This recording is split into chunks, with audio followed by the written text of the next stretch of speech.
läks metsa. Läks metsa.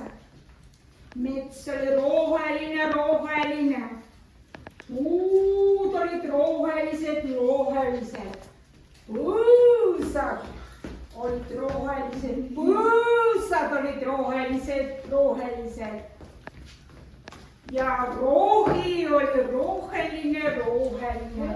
Rohi oli roheline, roheline.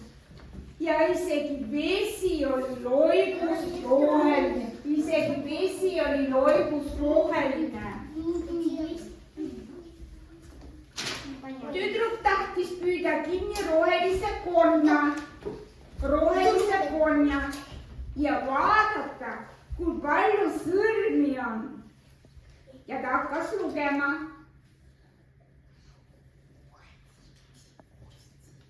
Kui palju, tüdruk, kui palju sõrmi on konnal?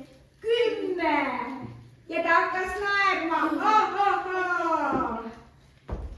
Ja konn ehmus ära, sest ta mõtles, et puu naerab. Aga tema ei ole puu, aga kes ta on? Ma olen